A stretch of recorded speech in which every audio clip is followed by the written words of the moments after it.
We back, episode 77 of The Truth. We've had an open practice. Some stars stood out. We had an injury scare.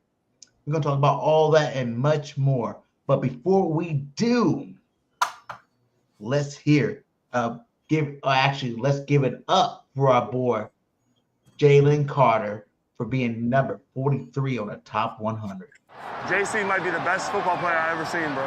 He's a game wrecker. You a bad, bro. You a bad for real, man. Go, bro. I got nothing but respect for you, bro. Yes, sir. He's a freaking ball player.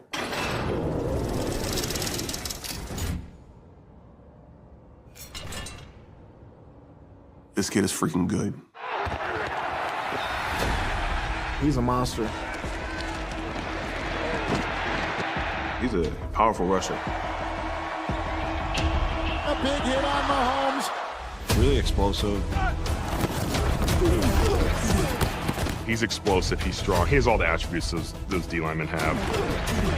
He is just smothered by Jalen Carter. I think he's super explosive. What a play by Jalen Carter. Super powerful, which isn't something that you would necessarily expect out of his frame.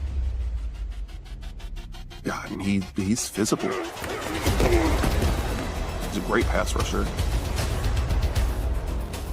And very good against the run. When we played him, he had a club move. That was pretty effective for him, so he has some strong, powerful moves. He has this like hump right arm shiver that he sets guys up with. Watching his tape beforehand, I was like, damn, this guy can play.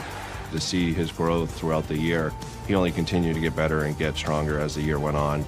He's only going to continue to get better. What's going on, everybody, man? And welcome to the very first episode of The Truth, where not all Eagle fans agree on everything. And this is definitely the spot where this shit about to go down.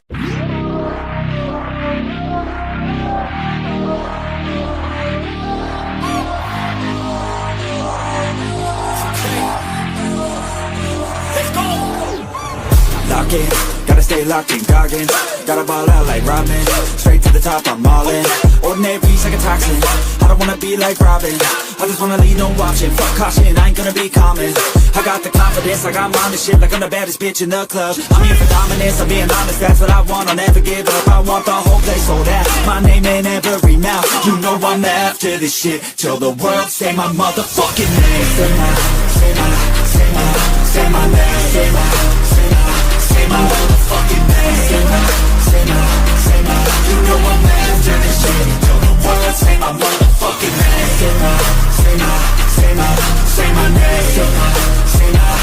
motherfucking name. Say my, you know I'm after this shit. Till the world say my motherfucking name. Driven by fire, driven by fear, never get tired, no I'm still here. Fell to the cracks, now I'm shifting gears. 10 years in, my moments here. Waiting my turn, now I'm hot in demand. Slept on a kid, but I had bigger plans. Stayed low key, but I still hit drive. Give me one shot and I'm coming alive. Names on the left, second taste it. Gunning for the top, no limitations. From the basement, no hesitation. Flipping on my L's with straight motivation. Ain't no quitter, I'm built for the grind. Pressure makes up. Yeah. We back. 77 in the building. How you doing today, JC? What up, man? What's up? What's good? I'm chilling, man. I'm chilling. You know, nice open practice highlights. You know, still living off the Tanner McGee love. We got a big scare with Landon Dickerson. I think we need to talk about here. And then you know, preseason game. You know, the preseason game that happened. Yeah, right? Yeah. Did we talk about it already? No. I'm not sure. Did we talk about it last week? Preseason was this past Thursday, right? Okay, yeah. So we didn't talk about the preseason game. Yeah, so that's something else we can talk about too, for sure. How's everybody doing? Make sure you hit that like, hit that subscribe. You know, I'm in the studio. I'm making a new studio. I'm inside the house now. I don't have to go out to the garage. It's kind of cool. You know what I'm saying? I only got one thing up because everything's still in the garage. But we're going to work on that. By next show, there'll be a couple more things up. You know what I'm saying? So, but yeah, man, you seen it in the opening. Jalen Carter at number 43 overall, man. How you feel about that? Yeah, number 43, and a lot more to come, man. Look, and so far we had number 60, right? Number 49 was Q. Number 60 was Cooper DeJean. Number 43 was JC. You know what I mean? Jalen Carter. But hey, I ain't gonna take no credit for that. And hey, look, I think we got a few more to come, man. I think Jalen Hurts is gonna be up there. AJ Brown should be up there. Maybe Lane Johnson should be up there.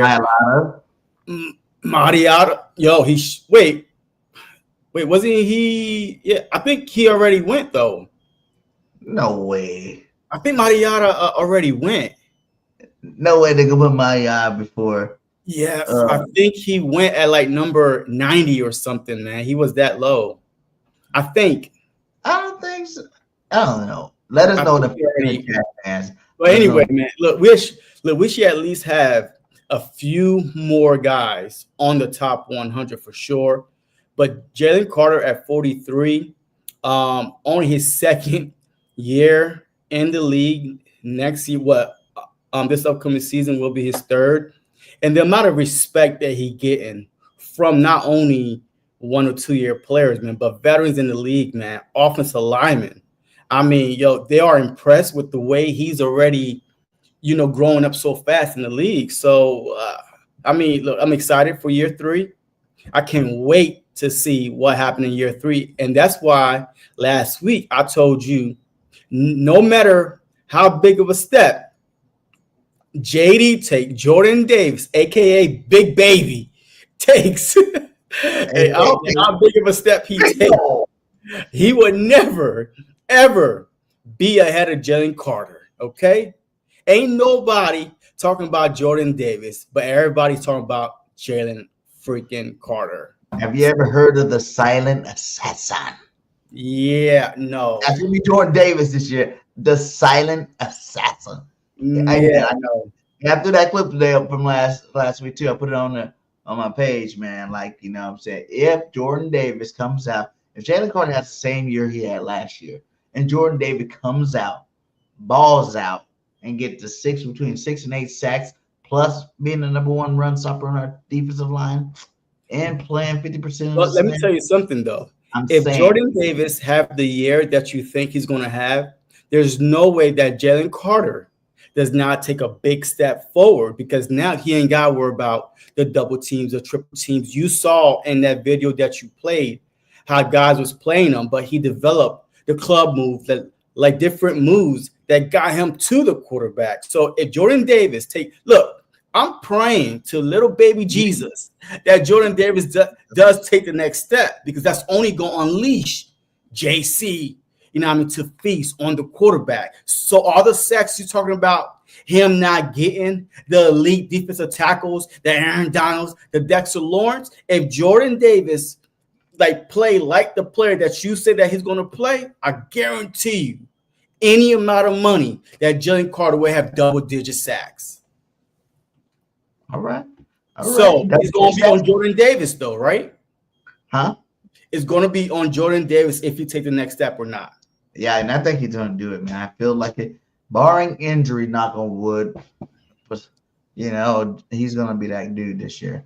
But yeah, let's go ahead and go. I guess I forgot we didn't talk about the preseason game. Let's go ahead and go back to that game. What was some takes that you like from the preseason game?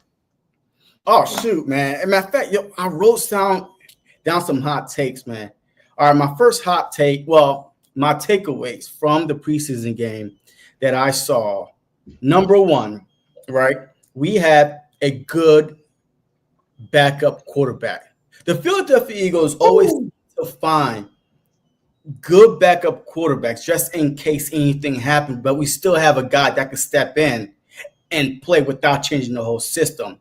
Besides Gardner Minshew, right? I mean, he didn't have enough ass to do the brotherly shove, but we got us a Tanner McKee, not a problem, but a good solution, right? If anything should happen, we got a Tanner McKee, TM, Mike Dog in the house to back up the man himself, Jalen Hurts. So that was my first takeaway. So I give one, you give one. Go ahead. What was your Yeah, man, McKee was lighting it up, man. Like, I'm like, it's not to worry about Jalen Hurts. Don't have to worry about nothing.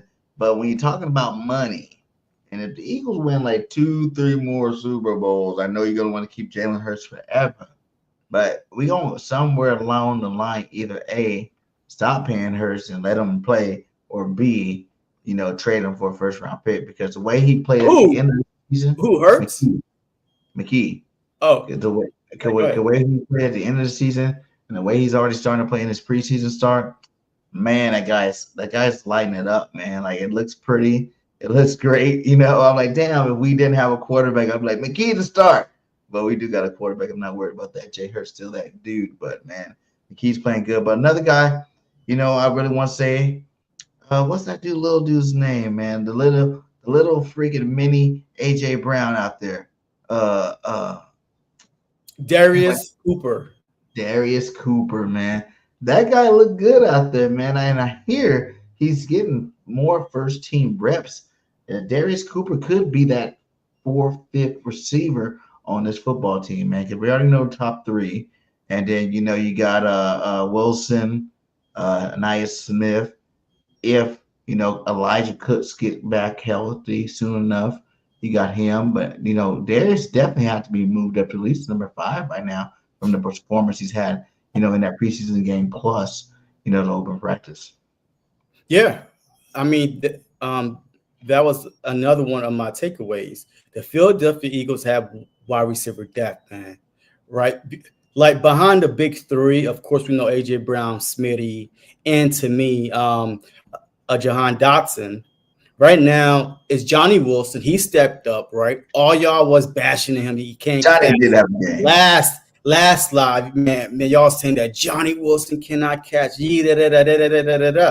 But he came out the first preseason game and he was making some great catches, right? Like his only misses came when the third round, the third backup quarterback came in, was just all over the place.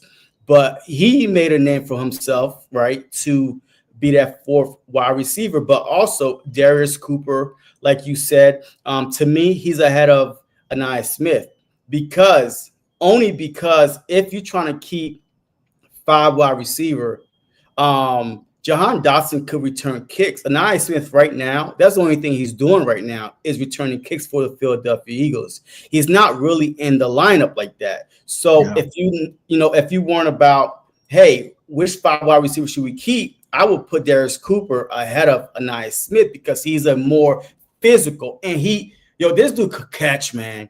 He could catch. He was an unrestricted, like he wasn't drafted at all. The Philadelphia picked him up after the draft, and right now he's making a name for himself as that maybe 4th or 5th wide receiver on the Philadelphia Eagles. So, the overall wide receiver depth is very, very deep this year around. Yeah, and I noticed another position that was looking pretty good out there was running back too. We had some nice runs out there. Shipley had a nice run out there, nice 28-yard scamper. I feel like, he needs to speed it up a little bit because he's getting a little, he keeps getting caught from behind.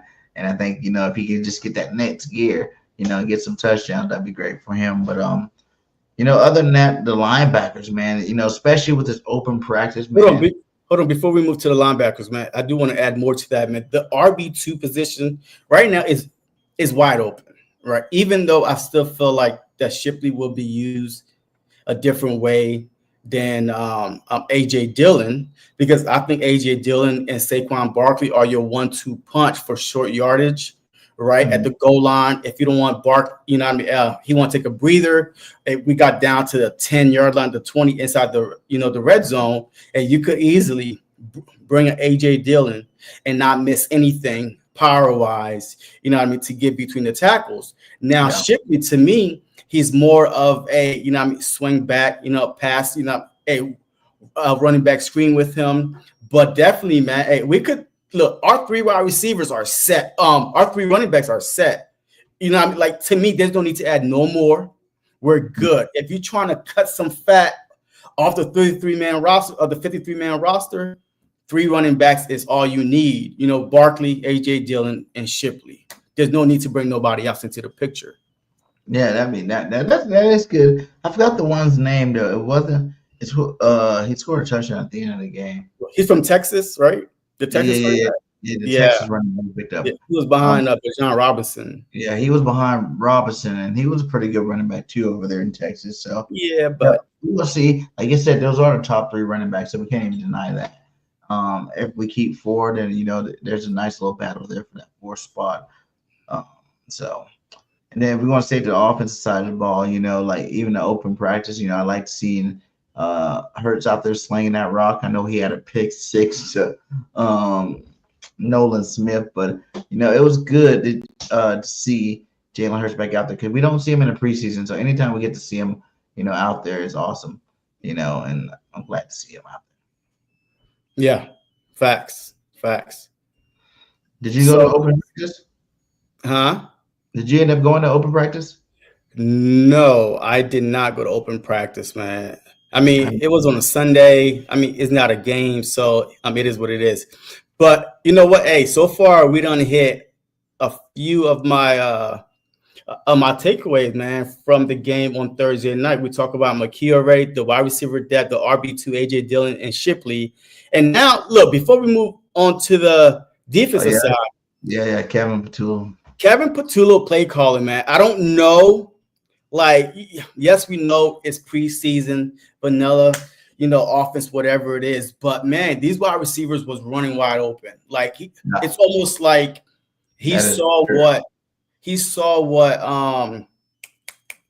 Kellen Moore did, throughout the playoffs to open these wide receivers up. That now he just took over. So his play calling was on point to me, but it is only preseason, and he did have a different quarterback in there that could, a big, tall cannon, quarterback in there that could get the ball out quick. You know what I mean? So I'm not putting too much into it, but I was really impressed with his play calling. If that's vanilla play calling, I can't wait for the season. You know what I'm saying? If that's his vanilla play calling, because we don't do nothing, special in the preseason anyway.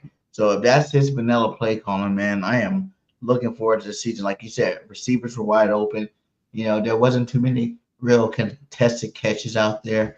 The run game was still effective. Yeah, it's big ups for Kevin for his first preseason game. Let's see what happens in this next one. The next 2, keeping it vanilla, but also, showing us that he's ready. Because that was the big thing about him, because everybody's talking about how, first time play calling in the NFL, that could be a problem. Is he going to be able to pick up, because anybody can call plays, but can you call them in the right situation at the right time, at the right moment to make it be really effective in a ball game? And I think, so far so good. And we're going to definitely see, how he does from here on out. Yeah.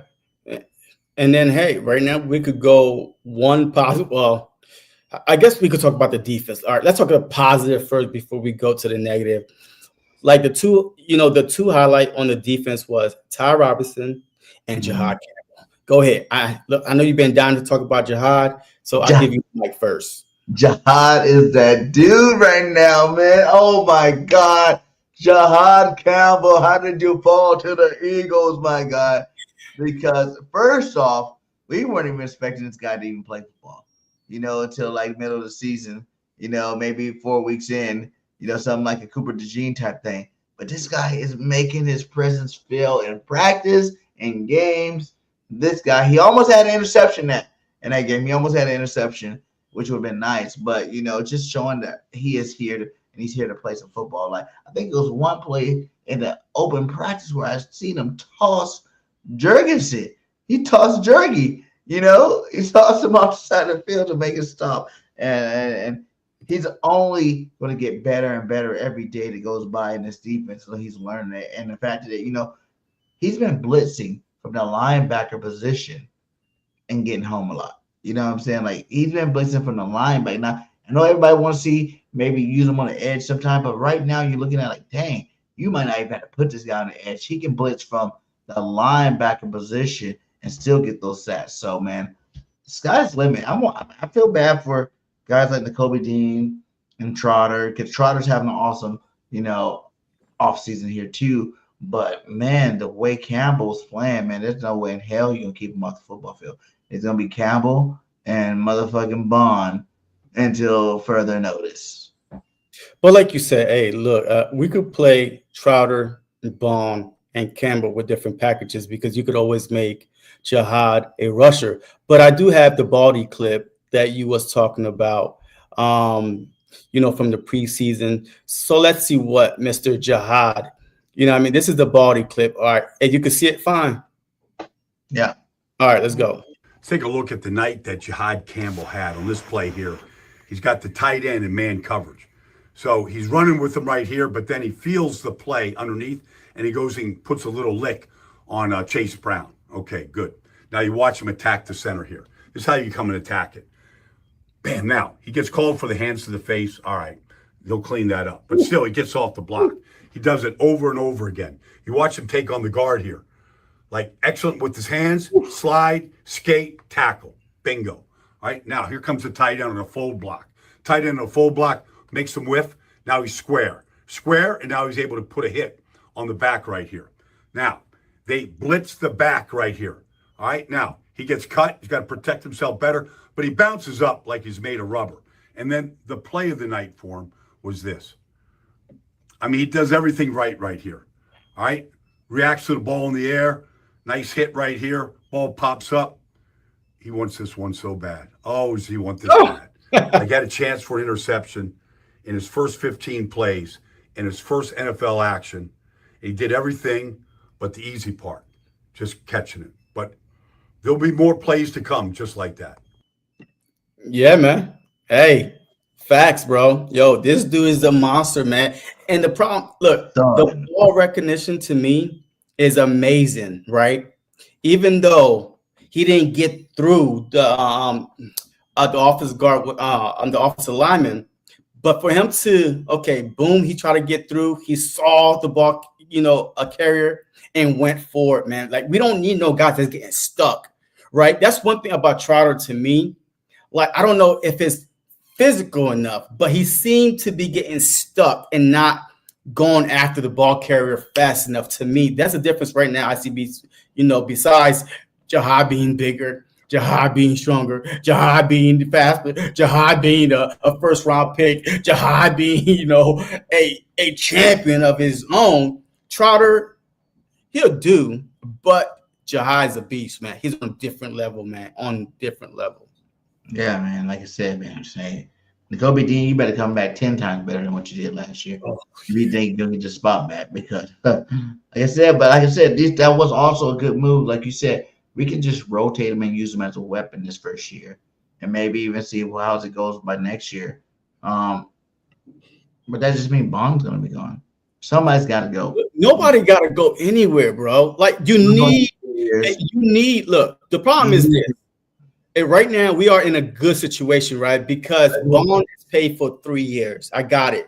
Kobe Dean, if he doesn't, if he does come back and whatever, look, I believe that he's going to take a hometown discount to stay, right? You need depth, man. You saw what happened last year when Kobe Dean got hurt. Thank God we had Burks on our team, to be able to step in and actually, and make an impact.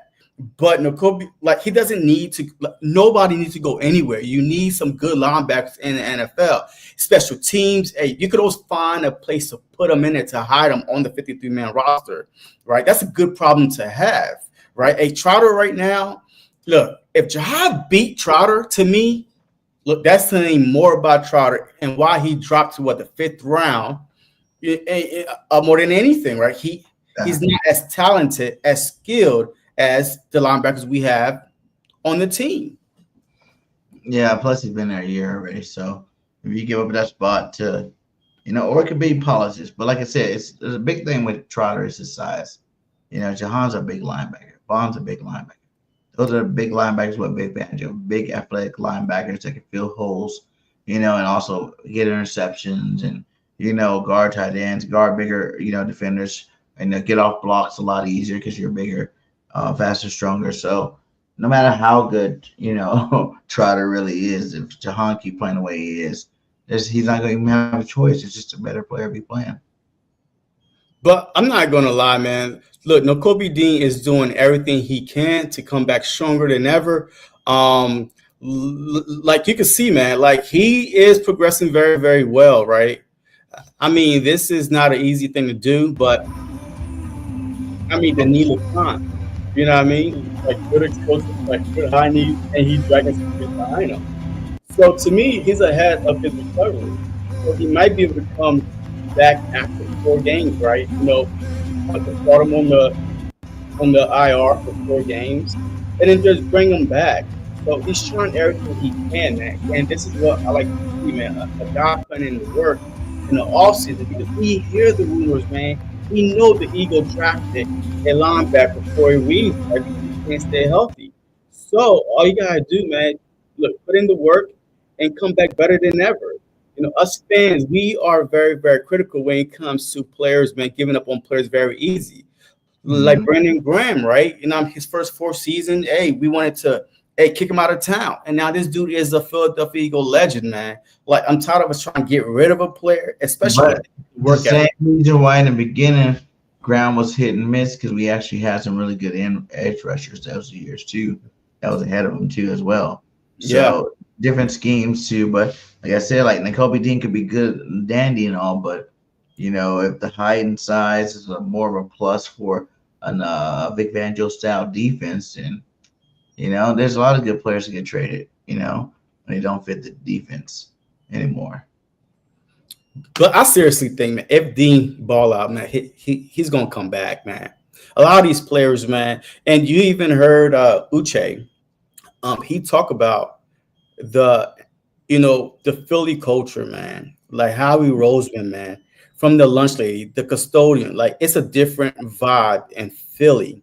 The only player that came from the Dallas Cowboys that had something bad to say was man, like Sam Brook, whatever his name is, you know what I mean? He got cut after a game, and he was bashing the Philadelphia Eagles, blah, blah, blah. Man, get out of here. Like, he's the only player that I could think of and recent memory, like, to have something bad to say about the Philadelphia Eagles, man. But everybody else, man, that come to Philly, free agent, draftee, everybody want to stay in Philadelphia, man. So I think that Dean, I think that because the Eagles gave him so many opportunities to stay on the team to try to win the starting job, that he will take a hometown discount. This is his last year. There's no 5th-year option, right?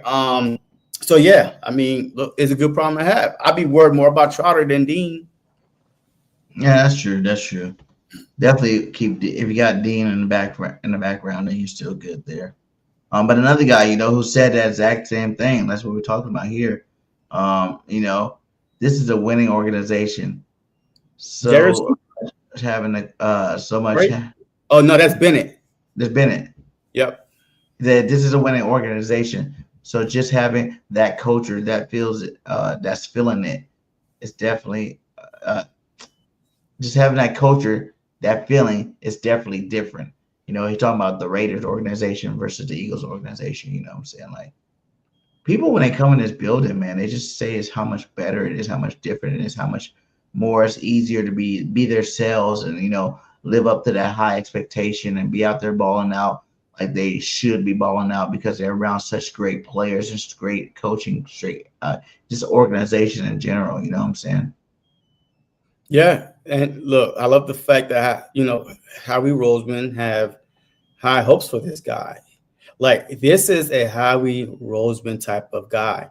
Like Chauncey Gardner, feisty, and, you know what I mean? Like, he goes after the defensive players in August that have something to prove, that have a chip on their shoulders, right? With James Bradbury, right? Coming from the Giants, right? You know, he was called Burntberry. And then his first year with the Eagles went all pro, went to a Super Bowl. And then you have Chauncey Gardner, same thing, right? In August, you know, acquisition, you know, nickel, went to safety, balling out. He brought that fire. I think this guy right here could be exactly what we need in that secondary. And I'm praying to God that he does win the CB2 position, because I like the fact that he's very aggressive, but at the same time, he got the speed and he's not going to be afraid to tackle. We saw Rango. Are we ready to talk about our, you know, CB2 problem? I'm ready to talk about it. Let's talk about the problem we have here at CB2. Houston, we got a problem. golly. Rango and Jackson, them boys got ate the F up during the preseason. Rango can't tackle. He can't he's anticipating the wrong route. He's afraid to get beat, so he's so far. He's lined up so far from the wide receiver. Like, they both are trash to me right now. I'm not a professional football player, but my God, they are. They get paid millions of bucks to do their job, and they can't do their job the right way. Like, to me, and that's why Howie Roseman went out ahead of that preseason and got a dog, because we got Crayon Mitchell a dog, Cooper DeJean a dog. We need a dog at that CB2 position, and I hope that he does win it, because Rango, I'm sorry, man. Like, I don't give up on players very easy, but you cannot, in a Vic Fangio system, you cannot have a cornerback that is that bad and leave him alone. The safety could only do so much. Like, you can't tackle, just tackle the guy. Okay, it's okay to give up a first down, but just tackle, man. Like, don't miss that tackle. Like, to give him a little at ease, like Fangio did say that, he liked put him in a stressful situation. That call could have been a stressful call, because they don't normally run a zero blitz against a guy like Jamar Chase, you know what I'm saying? But since he did, he was to put him on an island, see what he would do out of position, because there's sometimes in games you might be out of position, and he wanted to see how you react. And yeah, like you said, he failed. That was a very horrible reaction. You know what I'm saying? Like, that was very, very not starter-ish, I should say, because like he did look like trash out there against one of the best receivers in the game in Jamar Chase. So he lit him up. But like you said, it's just preseason game. Open practice, he did all right. I guess he didn't give up nothing too big. He didn't do too much, But at the end of the day, I want a dog, like you said. Like you said, Bennett, I want him to come out here, and I want him to win this job, within the next 2 weeks. Before the first week of the season, I want it to be a clear-cut favorite, because we were sitting here watching Ringo and Jackson go back and forth, and I wanted Jackson to get it. You know what I'm saying? Like, I wanted Jackson to be our CB1. Small, man. He's too small, bro. He's small. He's not doing it, man. He's not doing it. Either him or even another guy that's coming up is Ricks. Eli Ricks. Ricks is playing good football. Yeah, he practiced with the first team today, in matter of fact. Yeah. And he did pretty well. One of those two need to come up and win that job, because that is pretty much the only question mark we really have. Like, I'm not really too worried about safety, because if Sidney Brown's healthy, I think he can do a decent job there. We're gonna be running a lot. I think we're gonna run a lot of different packages, so you're gonna see some Cooper DeJean back there. Makuba looks like he's ready to start coming back. He's starting to practice again. Hopefully, he can pick it up as fast as he needs to pick it up. And we got McCollum back there. Seeing has been doing nothing. So all that hope for him to be another Georgia dog out there starting doesn't seem very likely. But that's four adequate safeties to make up one spot. So I think our safeties will be fine. That number 2 cornerback spots will definitely be the spot that needs to get locked up. I think even in the open practice, they even put Cooper DeJean at the number 2 spot. Like, that's another option too. Could he end up being our number? Yeah, these guys are too trash. When was he at the number 2 spot? I thought that he just came down from his nickel position and was playing, and then they kind of cross that touchdown to Smitty. I said they bounced him out to the number 2 spot. Yeah. The only problem with Rango, right? Look, I understand that Vic said, "Hey, I like to put him in stressful situation," but that wasn't a stressful situation. I don't care if it was a zero blitz or not. You miss a tackle. I mean, that's what I'm talking about right now. I'm not talking about that he got beat deep or something because he was, expecting safety help. That's not what I'm talking about. Tackling is a fundamental. It's part of football. I mean, look, you practice tackle dummies. Like, that's what you do. You just tackle. Like, I'm not talking about him getting burnt or anything. But if you can't tackle, then I can't trust you because you're afraid. Like you're afraid to get beat deep. And when you come up, you can't make a tackle. So what are you doing as a corner? That's your job, right? Hey, don't get beat deep. You play your side and you make a tackle. That's it. So yes, I understand the stressful situation, but that was not a stressful situation. That was a missed tackle. Yeah. Like you can't make that up. That was not, oops. He was like he was really trying either. Like he was half-assing it. Like he was like, if I make the tackle, I make the tackle. See, if I don't, I didn't. Nah. You gotta make this, the fundamentals, man.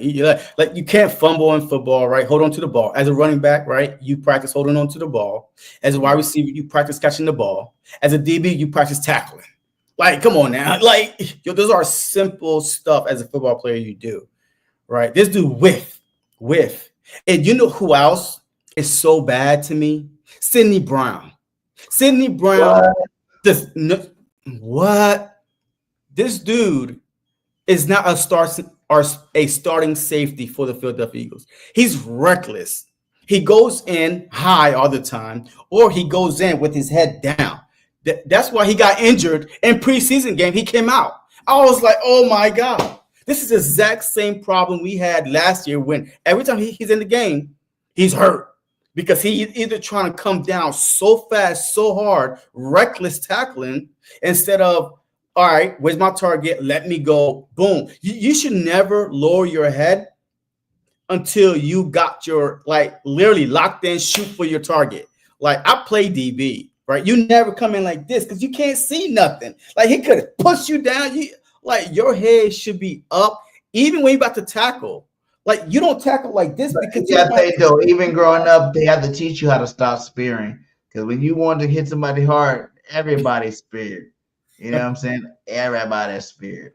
Nah, but the way I'm telling you, when Brian Dawkins came in, bro. Hey, he Dawkins speared for a while. It was legal for a while. He actually was getting away with it to the end of his career when they told him, hey, you can't do that no more. Yeah, but see, the difference between sparing and making a tackle and sparing and missing the tackle, that's a difference. All right, you could do it. I mean, look, you still could do it now. It's not illegal. Like, as long as you don't hit them, the crown of the helmet, whatever, you don't tackle high. But he doesn't do that. He just come in reckless, like he don't know. Like that, man. That's all I'm saying. We need, like, Creon Mitchell. If you see him tackle, he tackle like a DB. He tackle like he confident, right? He's not trying to go in and he's just trying to go in, make the tackle, strip the ball, but he still got you wrapped up. But Sidney Brown, Houston, we got a problem. CB2 and safety, that's the same. We had that problem going into the preseason game, and we still got the same problem coming out the preseason game. Both areas was trash. Yeah, that's sad to say. It was. I can't even defend that. I can't defend that at all, man. Like, but overall, how worried are you about that? Like, how much that's the difference to turn the number 1 defense to number 5 defense, number 10 defense, or that's just, it's so big where it can change the season from being a winning season to a losing season? Let me tell you something. I won't be worried if we could get home, if we could get to the quarterback, right? The problem is if we don't get to the quarterback and you have a bad CB2, that's a recipe for bombs over Baghdad. Like, that is, you are on the field all day. Like, the whole 48 minutes, 60 minutes, you're on the field because it's a dink and dunk if you can't get to the quarterback and you have a bad corner and a bad safety. You can have one or the other, but you can't have both, man. Like, you can't have both. Now you're putting the pressure on the other safety or even the play calling change because you can't play aggressively because you don't trust your DB. At least last year we had Slay, right? Yes, he lost a step. But, man, like, he was a lot better than Ringo, right? I mean, he was reliable, even if he did get beat, sometimes, but the ball was overthrown, whatever it was. But I'm worried about that we have problems at both areas. At least last year we had Chauncey, right? But this year we have unknown. Sidney Brown, I don't know. That's why Makuba was taking first team reps today, right? He was on the field. So hopefully that changed something. But, man, I really wish we go out and get a veteran safety. I know y'all keep saying let the young guys play, trust Vic Fangio. I trust Vic Fangio, But at the same time, Vic can only do so much if you don't have the right players for his system. But trust him as knowing that Vic doesn't have the right player. He's gonna go get the right player for sure. How you gonna tell Howie will go get that right player, man? So I'm not really worried too much about that, man. The only other big news, you know what I'm saying, is about our boy, you know what I'm saying, Landon Dickerson, man. Last 10 minutes of practice, you know, he steps on Mailata's leg and rolls up, and now he got a meniscus. So it says sources confirm he will have minor procedure on his meniscus and does not need a full repair. He's considered week to week, with some of the hopes that he can be back ready for the opener. Do you think he's going to be back from the opener? Is this like, you know, the best case scenario? That's what they're hoping for type situation? Because I don't know, the way he couldn't put pressure on his leg, you know, it kind of scared me a little bit. You know, Landon got bad knees. You know, he's had bad knees before he even got drafted. You know, and they say it's a partial tear. It's not a full repair. You know, that could be up to 6 weeks. You know, or it could be week to week, just depending on his tolerance of playing. But you don't want to play him early in the season if it's not 100% healed, because now you're risking him for the later half of the season. Like, what would you do in this scenario, and how big of a deal you think this is? But see, look, the problem is this. I had my meniscus partially repaired, right? The problem is it still clicks for me, right? Every time I try to run fast, it starts clicking because it's not repaired. They kind of cleaned around the area. Like they took the dead tissue out, you know what I mean? Like the little bone out. Like they cleaned around it, but they didn't fix it. So that will always be an issue. Like I won't even be surprised at the end of the season, if he does play the season, at the end of the season, to go get it repaired all the way. Because you could strengthen around the meniscus, right? But the problem is, as an offensive lineman that big and going backwards, right, going side to side, it's going to linger, man. Like it's going to linger. And I'm hoping I'm wrong. But if they're not fully repairing it, I'd rather him have a full repair and come back either the middle of the season. If we trust Jeff Stoutland University, the GOAT himself, to put the right guys on the offensive lineman, then we should not be rushing him back. I promise you, he's going to have a full repair at the end of the season if he does play this season, because it's going to linger. This is his career that we're talking about, right? He's not going to heal on his own because it's already teared. It's partially, you know, like I don't know the full thing that's going on with his meniscus, but if it's, you know, if they're trying to work around it, I just think it's a bad idea. But hey, I don't get paid millions, man. So, but I still can run on mine though, right? Like I could run, like I could squat, but it still clicks if I go a certain speed, right? Like, but we'll see, man. I don't know. And another thing, not even throw shade, but I'm pretty positive he has a better doctor than you. Oh, absolutely, man. Yeah, I had the VA medical doctors, man.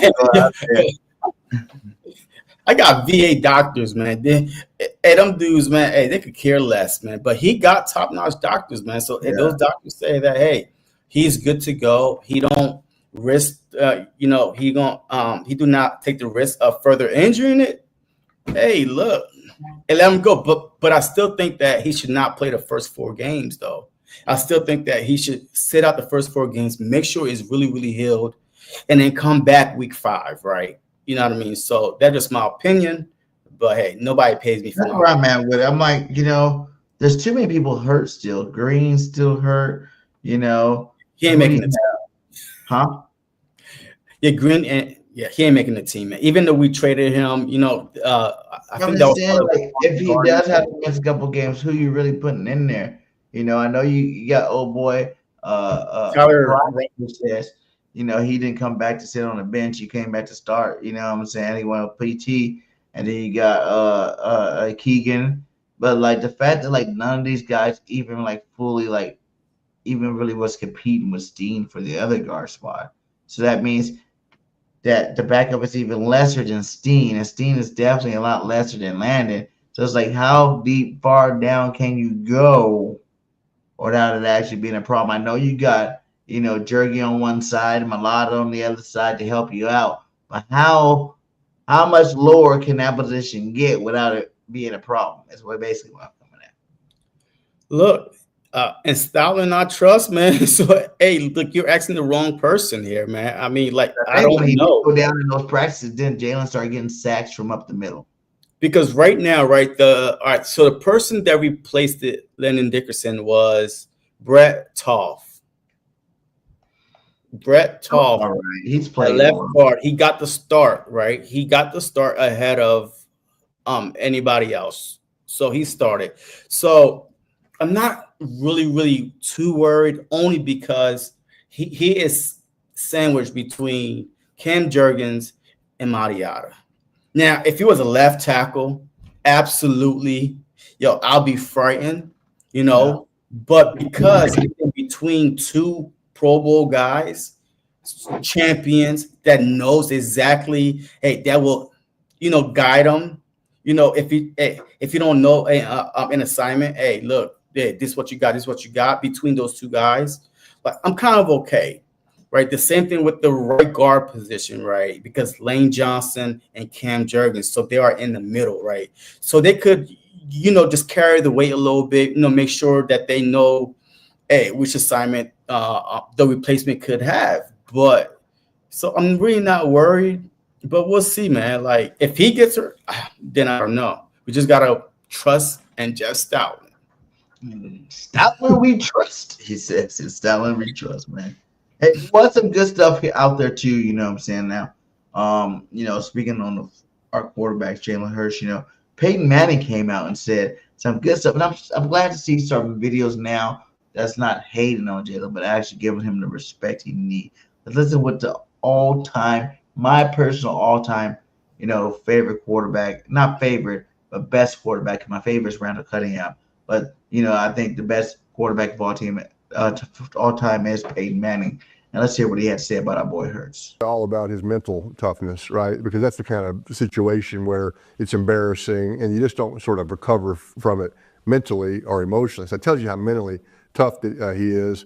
And they said, he was the first guy to high five Tua in the locker room, and was as celebratory after that win as all the players that were involved in the game.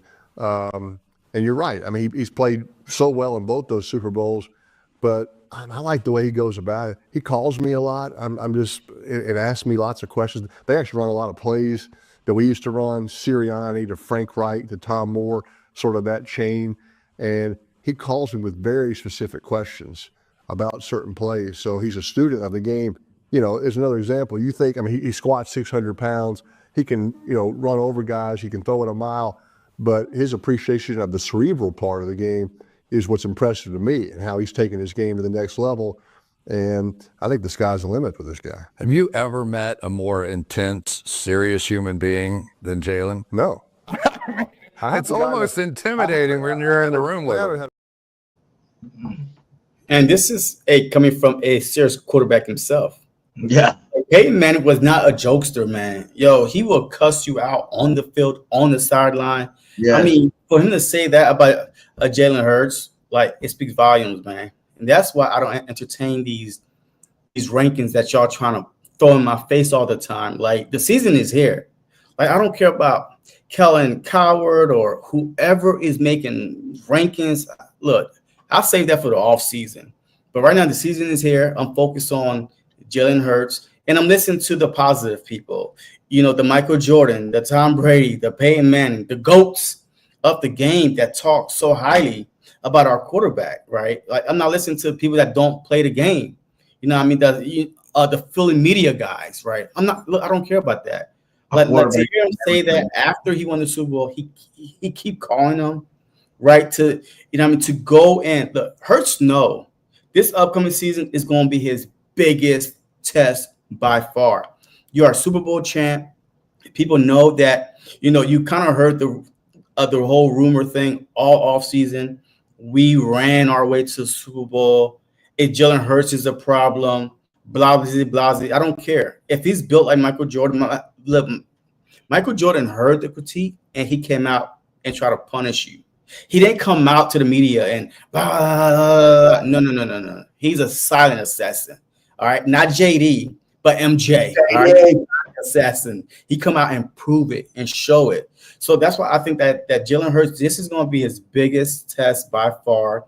And I think he's going to respond very, very well. I think he's going to play a lot looser because he is a champion and they trust him to, you know what I mean, with the ball in his hand, like to make his own calls whenever he probably want, whenever he see, hey, this play is not going to work, so let's change it up. I think he got the free reign to do whatever he wants with this offense. Yeah, it's a Jalen Hurts offense for sure. And the sky's the limit. Like you said, Jalen's still young. You know, Jalen's still growing. Jalen's still developing. And, you know, even having guys like, you know, DeJean Dotson, I think this year he went out and like worked with Jalen in the offseason. You know, they worked together. So now they got that chemistry. You're starting to see him lock in on DeJean a lot. You know, with AJ being now, he's going to hit him up. And I think, you know, I was listening to somebody, they were telling me, like, saying, like, how what people don't really understand is, like, they look at the numbers, right? And, like, and I even said something about it, like, when he actually makes the passes, when he actually produces, how big of a deal that is. It's like, this dude, you know, AJ's still been a Pro Bowler. You know, AJ's still been one of the best receivers in the league, even with low numbers from Jalen Hurts. Smitty still had high numbers. So your main targets are still getting theirs. It's just the fact that we don't have to, you know, throw the ball as much. And I don't want to see that get too much higher. Like, I know he was, under 20 last year when you look at average, like 19 or something like that, average passes per game. I want to see him get to the sweet spot this year. I want him to get to like the 27, 28. But why though? But why? If we don't need it. Wait. It's because the 20 to 28 is going to be a little bit, it's a slight uptick in passing. But those numbers from making those few more passes a game, you know, will make a dramatic, you know, outlook on his overall. Why? You're not answering why. I'm asking him why because, like you just said it too, it has to be his big year. Okay, you know, but AJ wants to be the best receiver. AJ is basically telling you, I want the ball more this year. And DeJean Dotson saying, hey, we got chemistry. You can trust me. Give me the ball more this year. Devontae Smith says, I want to be a Pro Bowler, all pro, something. You know what I'm saying? I want the ball more. Now, if he is going to have this jump that we want him to have, it's going to have to include all three of those guys. You know what I'm saying? If all three of those guys are making plays that they say they want to make this year, then that's going to be an uptick. Like I said, it's not that we're going to have to be it's not going to be like what we normally do and force feed, you know, the passing game. It's just going to be a little uptick. You know, maybe we play a couple more starters a little bit longer in some games. Maybe we, you know, take a little bit. We don't need to, though. See, you trying to push a narrative that everybody else is trying to push, right? If we're up by a lot, why are we going to leave the starters? It's a long season. Like, are you out to, you know, to try to make the headers shut up and say, look, he's been averaging 20 passing attempt and all this stuff, or are we trying to win? Both. Like, some games he's gonna pass for 35 attempt, 40 attempt, and some games he probably not. It's all depend on gameplay. But I do want to play the DeJean Dotson tape that the thing that he said today about Jalen. I got it right here. What is it about Jalen Hurts to you that makes him so special? He never settles. He doesn't settle for anything less than the best of himself, the best of others around him. He's always pushing himself and everyone around him to be great.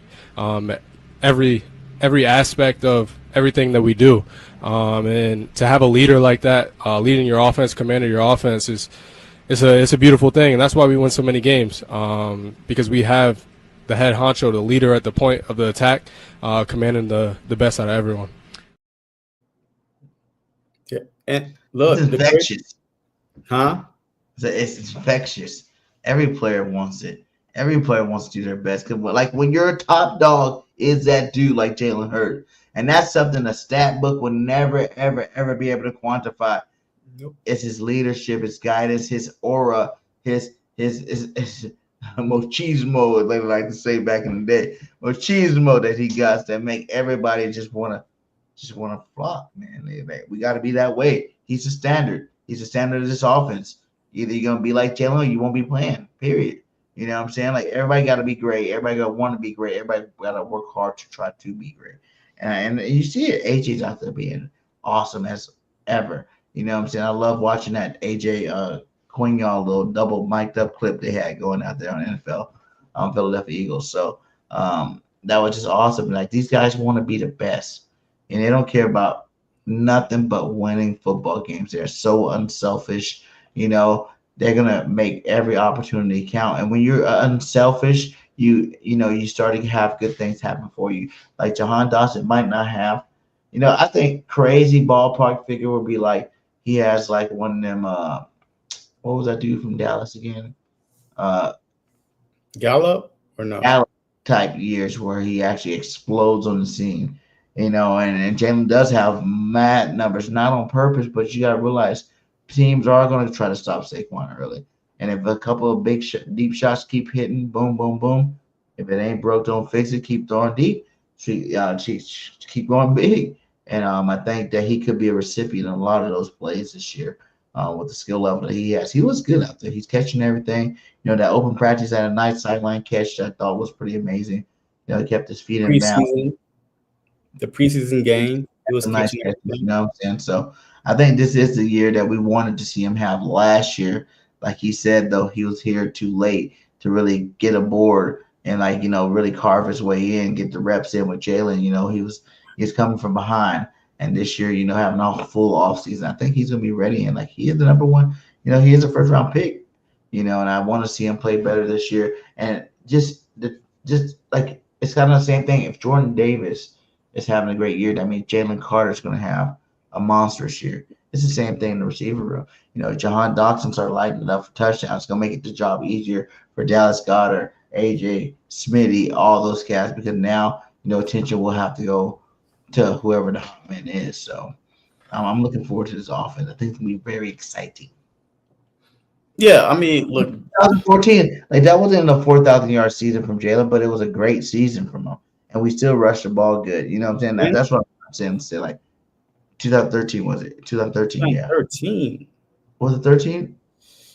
I don't know. What, the year we went to the Super Bowl? No, 23. Oh, I say 13. That's so far. I don't know. Oh my God, I'm tripping. That's 2023. Yeah. We went to Super Bowl the first time. I think so. Yeah. I think he was the MVP candidate basically when he was top for MVP before he got hurt there. He was in the 3,000 passing yards. I think it was like 3,400, 3,300. Whatever. Yeah. See, that's what kind of year I'm thinking. And then he got hurt and he didn't play the last few games, right? Gardner Minshew came in. So maybe like a 3,600-yard, like his best passing season. It doesn't have to be the 4,000-yard mark, which everybody really wants to see. But it can be like 36, you know, maybe, you know, 30 touchdowns passing, you know what I'm saying, type season this year. Because that'd be great for him in general. Because, like, as much as I like this team, I like players from this team winning too. And, you know, the more we can shut the haters up about our boy Jalen Hurts, the better. And the more he produces, the better. The more they're going to have to shut it up. So, you know, I understand his game. I understand why he's great already. That's why I say he's the best quarterback in the league. You know, some people think Patty Mahomes, that's good for you. I can't argue that. You know, you have justifiable reason to say it. But I think it's Jay Hurts, you know, just his composure, is, you know, the way he handles business and the fact that he's Patrick's daddy in terms of head-to-head games right now. It's like, gotta go with my boy Jay Hurts, my guy. Yeah, I mean, look, the only thing I hope for this season, no drama, man. No drama. Like, hey, some games Smitty is going to go off and AJ may not. Some games Jahan is going to go off and AJ may not. I just don't want no drama this season coming up, man. Yeah, last year, man, the media took one thing, you know, that AJ Brown said and flipped it around. Even though they kind of use it for motivation the following game when Hurts came in with his chain. They sat down. It's what y'all was looking for? It's what y'all was looking for? Like, hey, he came out and proved that he could throw the ball. Look, let's just have a good season. Everybody's going to eat.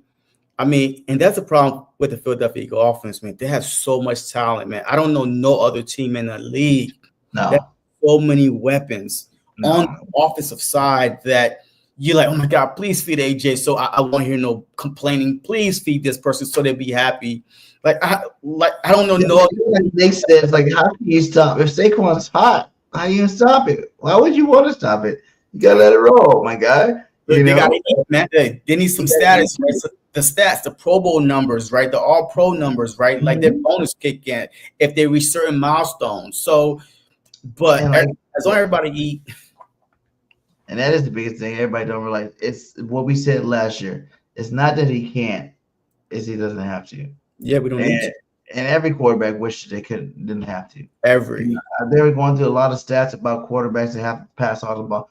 The quarterbacks that pass 40, 50 times a game, there's not very many of them that win Super Bowls. Let's just say that. Patty Mahomes did it sometime, but Patty's best. He's the only one that have won the Super Bowl that threw over 4,000 yards, I believe. Patrick Mahomes.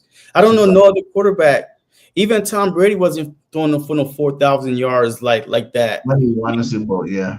So I'm just saying, like, just because you throw over 4,000 yards, congratulations. Pick up your 4,000 yard trophy at the exit. You know what I mean? Like, just pick it up. Like, thank you. Hey, this is what you win, a 4,000 yard trophy. But you're not the passing leader of the season. I don't think that's a trophy. I just think that's a stat. Yeah, Offensive Player of the Year, possibly. You know what I mean? MVP. Like, the only thing I want Jalen Hurts to win right now is MVP. No. MVP. One of the two. No. Look, nobody is talking about Saquon not being the best, yada, yada, yada. If Jalen Hurts win an NFL MVP, Super Bowl MVP, like he won a Super Bowl, right? Been to the Super Bowl twice. Like, that's the only thing he's missing. Did he win a Heisman? No, he was runner-up when he went to Oklahoma. Yeah, he never won. He was the runner-up in the Heisman, right? I mean, so if he wins the MVP, that would shut everybody up. But guess what? Oh my God, look at his numbers. Did he really supposed to win the MVP? Just like Josh Allen, right? Lamar Jackson. Like this past season, Josh Allen, that was a sympathy MVP trophy for Josh Allen. Yeah. Lamar Jackson clearly had one of the best seasons. Burrow had way more yards last year. Huh? Said Burrow had way more yards. No, I mean, well, he's on losing team. Let's talk about Lamar Jackson and Josh Allen right now. The only reason why they gave Josh Allen that trophy was because they got tired of Lamar winning it. It's almost like the Michael Jordan problem, the LeBron James problem. You could be the best player in the league, but guess what? Let's try to give it to somebody else. A sympathy. That was a sympathy MVP trophy for Josh Allen. He knows it. Come on now, Josh. He wasn't even the all-pro quarterback. Lamar Jackson was. That's weird. Yeah. So you won the MVP, but not even the all-pro quarterback? Come on, man. Cat. I'm done. They're just like, so many years we should have gave it to him. We got to give it to him this year no matter what. Right. So,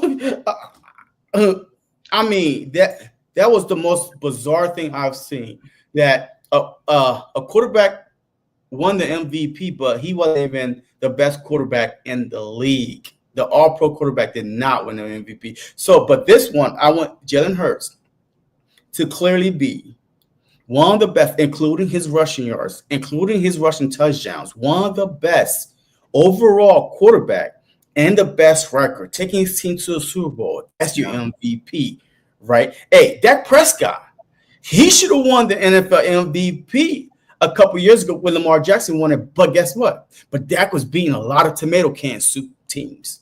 A lot of tomato cans. His numbers was being inflated, down bad, beating bad teams. So now I can understand why the voters did not give it to him, because you are a fraud. What? I think they even said Dak's best years too. He was like averaging 27 passes a game. It's when he had a strong running game behind it. I mean, it's not the average of passing nothing. It's the total yards to yards that count as MVP. They don't care if you averaging 30 passes a game. your numbers, but Dak Prescott numbers was better than Lamar Jackson. But the problem is he beat bad teams, or he lost to all the good teams. That was the season that we beat the Chiefs, the Bills, the Cowboys, the Dolphins. You remember that gauntlet we went through? That was the year that we exploded at the end. So his numbers was that year, I think, so good teams. If he would have just picked it up and we didn't go on that decline, the way we were beaten, because Jalen won a couple of those games. Remember that Buffalo Bills game? Jalen won that at the end of the game. Yeah, that was the season that he had 6 comeback from behind wins. 6 double-digit comeback from behind. 2 against the Commanders, against the Cowboys, against the Bills, against the Chiefs. I mean, we were down by 10, like double digits throughout that whole season because our defense was that bad. And we was winning these games because of Jalen Hurts kept on fighting us to get us back in the game. Our defense would give up a big bomb. We go out there, we slowly walk them down. Jalen Hurts, slowly walk them down, running, passing, dicking, dunk, whatever it takes. That's the kind of season I want him to have again. But this time, not us being down by double digits, but Jalen Hurts is the reason why we went down there and won, right? Once, one of those years, right? Maybe 4 or 5 comeback wins. You can't beat that. I like that. Against good teams. We're playing good teams this season. So there's no high. There's going to be a lot of good games, man. 10 playoff teams. 10, You're right, man. I looked at the tickets, man. Those things are ridiculous.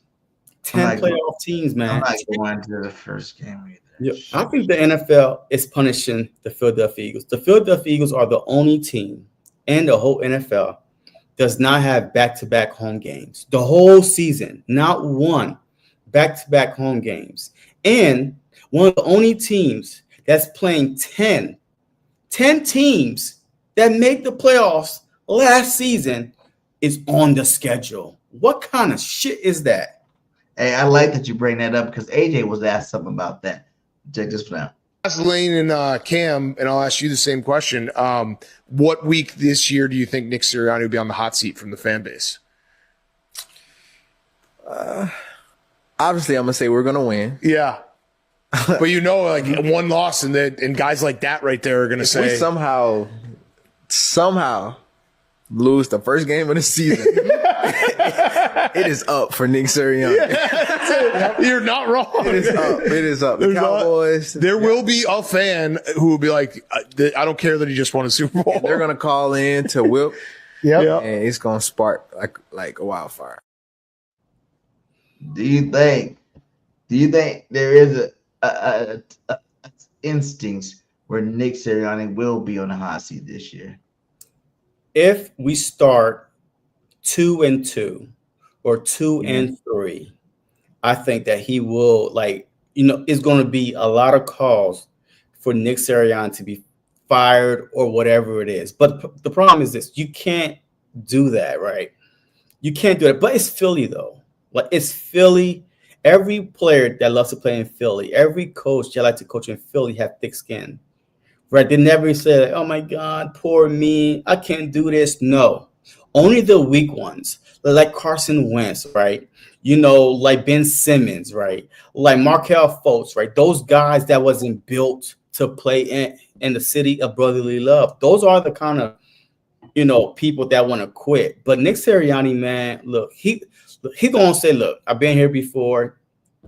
Let's go, guys. Yeah, just block." Look, his speech is on that. Block out the outside nose. This is us versus them mentality, right? He's gonna find another flower speech to give, and then we're gonna go on this big old run and win the Super Bowl. And they're gonna say, "Remember when Nick Sirianni was on the hot seat when it was 2-2 or 2-3?" That's how I see it happening, but I don't think we're gonna be under 500 like that to start off the first half of the season. So, yeah, I don't think we're gonna ever be in the hot seat this year. I think our team's that good. I think the coordinators are that good, and the players are definitely that good. And I think we're gonna win a lot of football games, man. We're gonna be hot in the beginning of the season all the way throughout the end season. There's gonna be a couple of games where we slip up, but it's gonna be far in between. And it's not going to be enough. It won't be any back-to-back games either, I don't believe, where you're like, oh, man, now the Eagles got to worry about something. Like I said, 14-3, 13-4 is what I predict them having going this year. So, there's only 4 losses out of 17 games. So, it can be spread out, one in the beginning, one in the middle, 2 in the middle, 1 at the end or whatever, because we got home field advantage. But yeah, I don't think there's going to be a time this year. We even put him on a hot seat. I don't think there's be a time this year where we're going to be like, hey, fire Nick. I know I was on that train, boy. I was on that train. I was like, fire up. Get him out of the day. You were He's leading. a cancer. He's a cancer. You was up front leading the pack with banners, with T-shirts, with hats, with slogans, all that. Sports, I had it all out. It rally. Yo, I was like, calm down, BIRDGANG. But that's us fans, though, right? I mean, that's what we spend our hard-earned money. Some of us, we live paycheck to paycheck, but we still find ways to go to the game, buy the merch, do this, do that. So we are entitled to say what the hell we want to say. But it is what it is. We pay their salaries, quote unquote. I don't know how we pay their salaries because them players making built like 130 million. Shit, I don't think I spend $10,000 on. Well, nah, I'm lying because that Brazil trip was very expensive. Yeah. For a whole week in Brazil, maybe once a year, but you're not doing it again. But I mean, it is what it is, man. I mean, the opening game, man. The opening game tickets, man. That's ridiculous. But the only other way I see him being on the hot seat is if the offense is the problem, not the defense, but the offense, because people's going to say, is Nick Sirianni digging his hand in the offense again? Tell Nick to stop digging his hand in the offense. That's the only way. Would you agree with AJ if we go into the banner dropping game against the rival Cowboys prime time only game on? You know what I'm saying? Well, I think there are 2 other games that day, but I think game, and we, say the Cowboys beat us. I don't even want to say it out loud, but just for shits and giggles, the Cowboys go beat us like 34-14, 34-7. Like you say, the offense is like trash. It's like the first year, Nick Sirianni offense again, and Kevin Patullo doesn't know what he's doing, and the Cowboys just go mollywop us. Miles Sanders have 150 yards rushing. Just destroy us. Well, and that's defense too. Then would you do like Nick Sirianni? No, you're on the hot seat. I think that you're going to hear Jalen Hurts because at the offense, because you're going to hear McKee name quick. If Jalen Hurts goes out there and put up 13 points, or Nick, you're going to hear 2 guys' names that don't get respect. Is Jalen Hurts and Nick Sirianni. Those are the 2 names you're going to hear on the offensive side. But if we giving up 30-something points, where the hell the defense at? But what happened if it's like offense fumble, interception, short fields all the time? You know how where's the defense? So what? I mean, last year at the Green Bay Packer game, we had 3 turnovers within the red zone, but our defense held up. It was field goals after field goals after field goals. So our defense held up. So look, it takes 2 to tango. Yes, I understand the short field, but where's your defense at the same time? Yeah. So I get it. We don't see it. Like I said, I'm not worried about it. I ain't got no worries.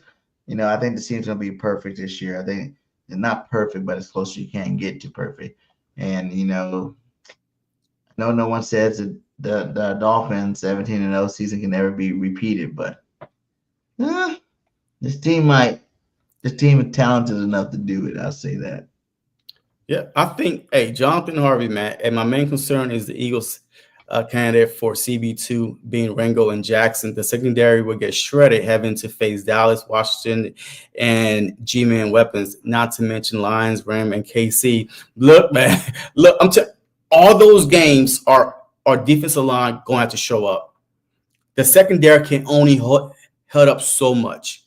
It's an unfair advantage. All right. If you play defense, you could only hold up for so long. The offensive player will always have the advantage. They know the route. They know everything. You're just trying to hope that your defensive line could get to the quarterback and, just help you out a little bit. So it's going to be this whole season. Can we repeat what the 2022 season defensive line did?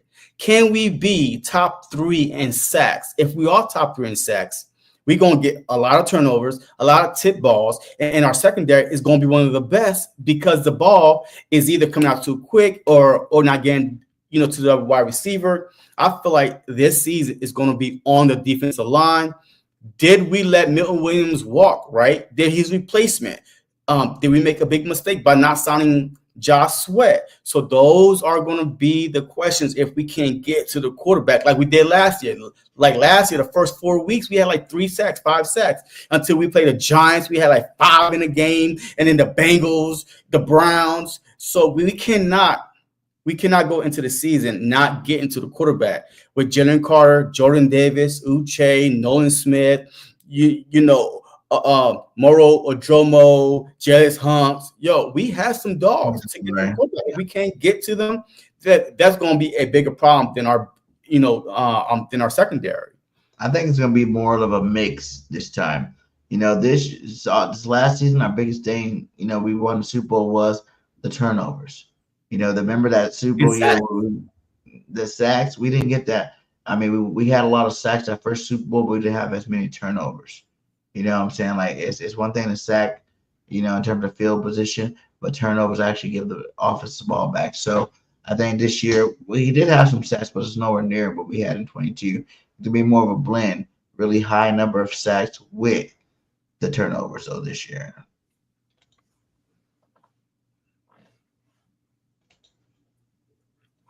Let's see. I'm trying to get this up there. Okay. We got a $4.99 super chat. Robert Dredden. What up, my guy? How you doing? He goes, salute, BG. I got to admit, when everyone else was doubting Hurst, you stuck with your guns and supported the dude. Let's run it back. Destroy Dallas. Yes. Yes. We will destroy Dallas. And you know damn well I'm always supporting my boy Hurst. I just said it again tonight. He's the best quarterback in the league. So until he proves otherwise, we're going to run with that one, man. But salute to you with that $5 super chat like that. Good looking now. And I think, my next guy is Jordan Davis. You guys just keep sleeping on me. Keep sleeping on my Jordan Davis tape. It's not even I'm saying that the other guys won't be good. I'm just saying Jordan Davis is about to be, at least a Pro Bowler. I was going to say first team All-Pro. I was going to go super deep with it. But he's going to at least be a Pro Bowler. That's what I got to say about that. He's going to be Pro Bowl BT. They're going to be both of them there, Jalen Carter and Jordan Davis. But Jordan Davis will definitely be on there. I mean, ain't nobody hating on your Jordan Davis take, man. Hey, this is the last thing, man, before we go out of here. But look, ain't nobody hating on your take. The problem is the blasphemy just coming out your mouth, talking about he's going to be more valuable than Jalen Carter on this defensive line is delusional. Like, I mean, Jalen Carter. I was saying because who's better right now in terms of defensive lineman? Who's more impactful right now? Jalen Carter. In terms of the run game. Jalen freaking Carter.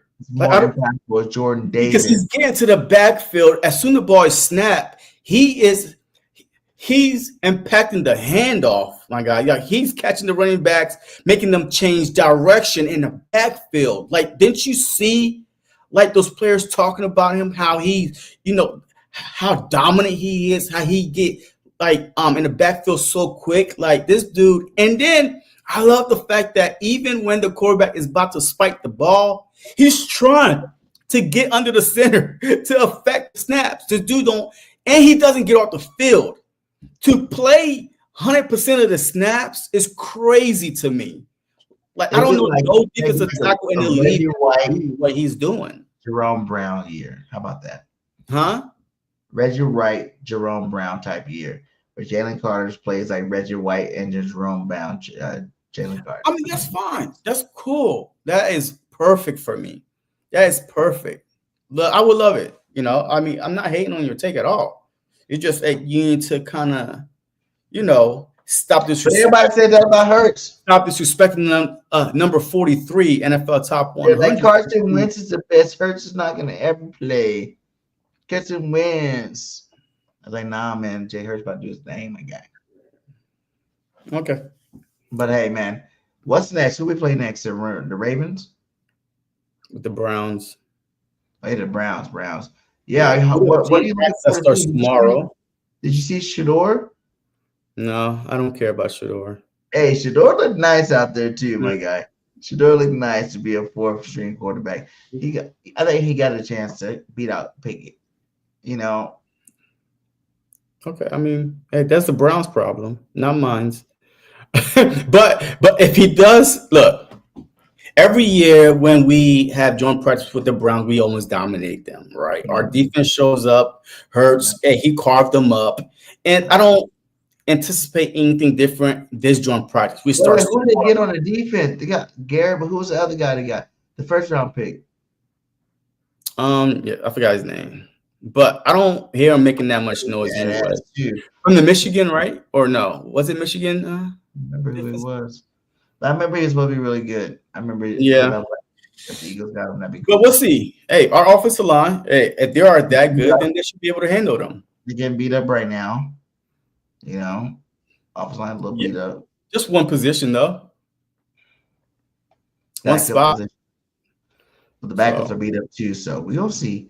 Like I said, hopefully we go dominate like we do every year. Hopefully, you know, do you want to see Tanner McKee play any more of the preseason? I mean, I would love to see Jalen Hurts and the starting offense just play one series. Drive. Just like at one drive, one series. You know what I mean? Hey, just shake the cobwebs off. But after what I saw and the joint practice, the injuries, I'm good, man. Just let them go into week 1 and just do what they do. Because right now, we don't afford to lose nobody, man. He's already proved his worth. Just go ahead and let him. Just to make sure we got that backup quarterback, and let just the other 2 quarterbacks battle it out for the 3rd spot. Yeah, but that's more like the 3rd preseason game, right? I mean, the 2nd preseason game, because we only had 3 preseason games.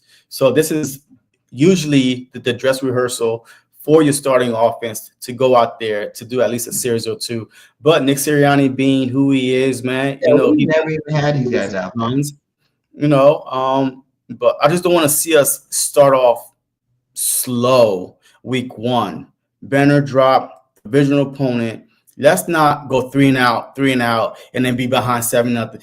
And now I want to see a better offense. Like last year, right? We was the only team in the whole NFL against sorry Giants, the Jets, the Browns. We was the only team in the whole NFL that couldn't score the first quarter, bro. Like we couldn't score a touchdown the first quarter. That should not happen again, and I don't want to see it happen again. So I think they should at least have a series, but it is what it is. Oh yeah, Mason Graham, defensive tackle from Michigan. Yeah, Graham. I haven't heard a lot about him though. I haven't heard a lot about Mason Graham making a lot of Mason noise. I don't know, but I don't know. I haven't really watched any other the Cleveland. Did he even play in that preseason game? I didn't watch the Browns, so I don't know. He says Jalen Hurts the best quarterback. Yeah. But some guys on ESPN teams. Yeah. You know my take on that. Hey, the season is here. We're about to show them this year, baby. Right. But hey, make sure y'all hit that like, hit that subscribe. Check us out next week. We will recap this preseason game, open practice. Joint practice with the Browns, and see, can our boy Bennett show up, show out, and make it that much closer to him being our starting CB2? Will Ringo or Dory Jackson, finally break away from the pack and say, okay, this is my job. I don't want to lose it. There's a lot of questions to be filled. The safety position, Makuba healthy now. Can you go out there and make a name for yourself? Get an interception in this preseason game. Play in this preseason game for that matter. You know what I'm saying? And will our boy DeJean Campbell continue to dominate? Which I hope he does. This everything's gonna be next week. We get to continue this on. Cause we're 3-4 weeks away from the 3 weeks away from the open first game of the season, man. The season's coming. You guys, hope you guys are ready. I'm ready. The Eagles about to dominate, man, and we definitely have to do one more prediction show before the season starts. And we're gonna try to get some other content creators come on here, have a nice little round table. Give our takes right before the season starts. Give our predictions right before the season starts with record predictions to see who's going to be the closest, which I'm always the closest. So you guys already know who's going to be the closest. That's me in terms of record prediction. So like I always say at the end of my videos, fly, Eagles, fly. The birds. And we out. Peace. What's going on, everybody, man? And welcome to the very, very, very, very first episode.